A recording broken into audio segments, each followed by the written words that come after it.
Halo kamu semua. Jumpa lagi dengan saya, Penayonda. Kali ini saya mau share tentang budaya. Nah, karena budaya itu luas, jadi fokus saat ini adalah marga. Kita akan bahas tentang marga. Jadi ada kuesioner yang kami buat, dan pertanyaannya itu sederhana. Misalkan, apakah kamu pernah dengar asal usul marga? Dan ada beberapa informan, mereka jawab pernah dengar, tapi seperti apa itu belum dijelaskan. Kemudian di kuesioner itu juga kami buat dalam 3 kategori besar. Jadi kategori yang pertama adalah antar suku. Misalkan suku Lani kawin dengan suku Toraja, atau suku Me kawin dengan suku Lani, atau suku Yali kawin dengan uh, suku Kubula, kayak begitu. Itu kebanyakan dari informan sepakat. Tapi yang jadi masalah itu di kategori ketiga. Sebelum itu kita lanjut lagi. Kategori kedua ini, uh, kami buat bagaimana menikah beda marga. Misalkan Kogoya dengan Wenda, jadi Balom dengan Wanimbo. Itu semua informan setuju. Kemudian di kategori ketiga ini sama marga. Jadi Kogoya dengan Kogoya, terus Wea dengan Wanimbo, atau Jigi Balom dengan Wenda. Di sini menimbulkan masalah karena ada beberapa yang setuju dan beberapa yang tidak setuju. Jadi ini adalah salah satu masalah. Oleh karena itu, hari ini kita akan bahas, bolehkah tidak menikah marga sama, begitu.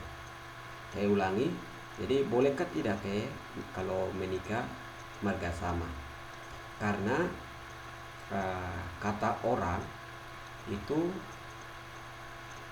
menikah marga sama juga melahirkan manusia, menikah beda marga juga melahirkan manusia. Jadi apa yang salah, begitu. Sehingga budaya nikah sama marga atau beda sebutan, misalkan Kokoya dengan Wanimbo atau Digi Balom dengan Jikwa, ini sudah mulai ada. Sehingga sebelum kita bahas lebih lanjut, saya perlu garis bawahi bahwa konten ini dibuat bukan untuk menyakiti orang-orang yang sudah lahir dengan orang tua nikah sama marga, atau yang saat ini berpacaran sama marga, atau bukan untuk menyindir orang-orang yang nikah sama marga. Jadi kita tidak ke sana, tapi kita bahas supaya mengedukasi. Apakah kamu setuju mau menikah dengan sama marga atau tidak? Itu tergantung kamu punya free will, kehendak. Tapi juga kehendak itu harus didukung dengan pemahaman yang kuat, seperti itu. Makanya kita akan bahas. Kita masuk pertama, dalilnya. Pikiran dasar kebanyakan orang itu rujukannya ada di Alkitab, ya, Alkitab. Jadi di Alkitab itu kan Kejadian 2 ayat 8 sampai 25 itu dia bahas tentang apa? Tentang penciptaan manusia. Di situ dia banyak bicara tentang jenis kelamin atau laki-laki dan perempuan. Tuhan dia kasih aturan, jaga tanaman, kasih nama, kasih otoritas, mandat, kuasa, segala macam. Tapi di situ juga tidak menyebutkan Adam punya marga apa, Hawa punya marga apa. Sehingga kebanyakan orang beranggapan, kok Alkitab kan tidak memberikan rujukan atau marga. Jadi kenapa harus marga itu dipenting atau bagaimana ya? Maksudnya tidak terlalu penting gitu. Nah, jadi di sini menurut saya itu salahnya bukan masalah di Alkitab itu sebutkan atau tidak disebutkan, tapi masalahnya adalah cara tafsirnya itu dangkal. Jadi kalau kita baca Alkitab di Kejadian itu untuk hanya cari-cari marga, itu menurut saya dangkal sekali, karena ada yang lebih jauh. Lebih jauh itu apa? Tuhan sudah kasih hikmah, Tuhan sudah kasih akal budi, Tuhan sudah kasih kesadaran, Tuhan kasih kehendak bebas untuk kita bisa berpikir dan bijaksana dalam pengambilan keputusan. Keputusan ini konteksnya pada nikah marga sama atau kawin marga sama. Jadi dari sisi agama saya pikir dalilnya itu. Kemudian kita juga perlu lihat dari sisi sosial sains. Jadi Tuhan menciptakan makhluk hidup di bumi ini, kategorinya itu ada 3. Yang pertama flora atau tumbuhan, yang kedua fauna atau hewan, kemudian yang ketiga manusia. Jadi hewan dan manusia ini sama-sama memiliki kesamaan, yaitu tidak punya dinding sel, sehingga manusia bisa bergerak, bisa berjalan. Kemudian tumbuhan tidak memiliki dinding sel, sehingga dia tidak pernah pindah-pindah atau tinggal di tempat. Itu perbedaan yang paling dasar sekali dari sekian banyak perbedaan. Sekarang dari 3 ini, manusia adalah makhluk yang paling unik, berbudaya, memiliki hati nurani, memiliki hikmat, akal sehat, dapat membedakan yang baik dan yang buruk. Sehingga dalam konteks nikah marga sama ini ada beberapa hal yang perlu kita pelajari. Dari konteks budaya, maka marga itu berada pada posisi setelah suku.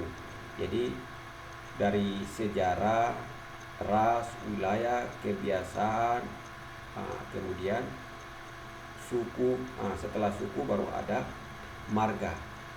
Jadi marga ini Anda mendefinisikannya sebagai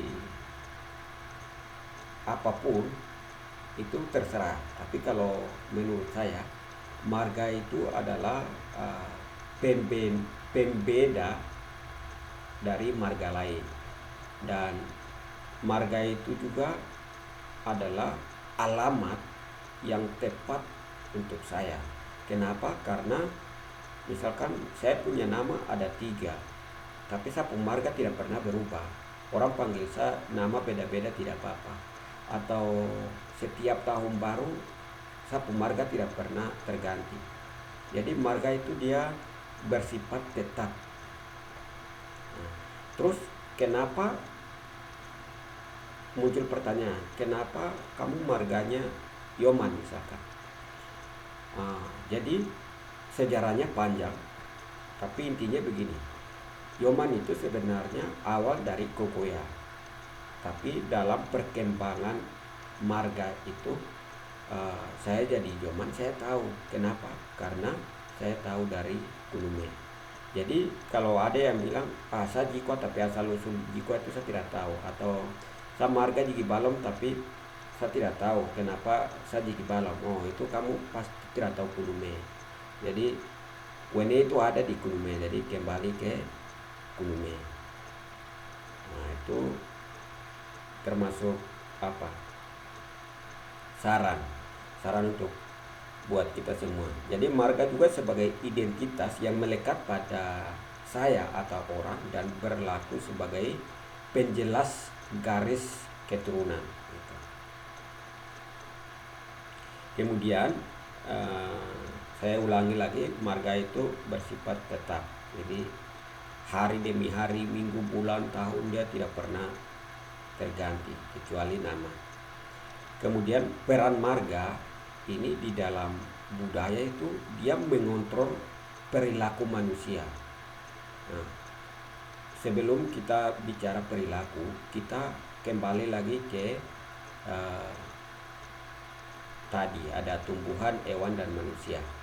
Jadi salah satu perilaku atau sifat dari hewan itu ketika mereka berkembang biak itu dia tidak bisa bedakan dia punya om, anak, atau tante, atau istilah apalah. Jadi dia berkembang biak dengan sembarang saja begitu. Nah, tapi manusia beda itu, karena manusia punya hikmah, kesadaran, sehingga manusia tidak mungkin nikah dengan ibu sendiri atau adik sendiri atau mamadi, itu tidak mungkin. Jadi kalau ada orang yang menikah sudah tahu marga sama, itu sikap orang itu sudah bisa dikatakan seperti hewan tadi, karena dia belum bisa membedakan mana yang benar dan mana yang tidak baik. Nah, kemudian kalau nikah marga sama itu kita perlu lihat juga dampak-dampak dari berbagai sudut pandang yang akan didapatkan. Misalkan kalau dari sisi sosial itu anak yang lahir dari orang tuanya kawin sama marga itu akan dapat bulian atau stigma buruk. Dalam bahasa lain itu apa, babi darat atau engitanet atau dan lain-lain. Sorry, itu sebutan agak kurang bagus kan. Dan ketika anak mendapatkan stigma buruk seperti ini, anak akan bertumbuh dan berkembang dengan dalam kondisi psikologinya terganggu, pertumbuhan jiwa, mental, dan interaksi sosialnya itu akan terganggu. Itu terjadi kenapa? Akibat dari orang tuanya nikah sama marga atau kawin sama marga. Nah, kemudian dari orang yang menikah dengan marga yang sama ini apa? Termasuk pelaku dosa keturunan. Kenapa? Karena anaknya dapat bully karena salahnya orang tua. Jadi orang tua turunkan dosa ke anak. Nah, itu bahaya. Seharusnya orang tua turunkan aset-aset yang aset pendidikan, ilmu pengetahuan, atau aset yang lain, tapi turunkan hal yang buruk kepada anak ini menurut saya ya kurang bagus. Kemudian itu dari sisi psikologi. Kemudian kita lihat dari sisi biosains. Biosains itu maksudnya perilaku tadi.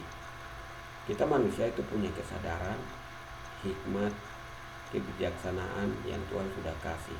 Jadi masalah besarnya itu, hikmat itu kita gunakan di mana. Gitu.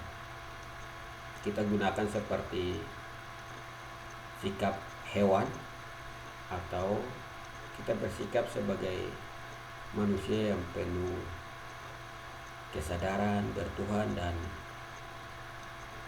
berbudaya. Oke, mungkin konten ini masih perlu perdalam.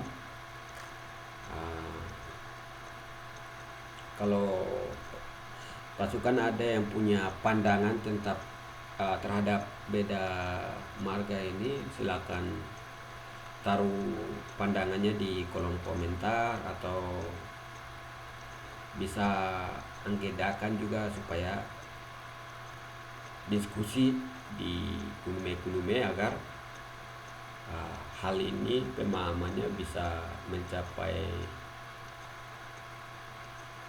suatu kesepakatan untuk bisa terima oleh semua kalangan.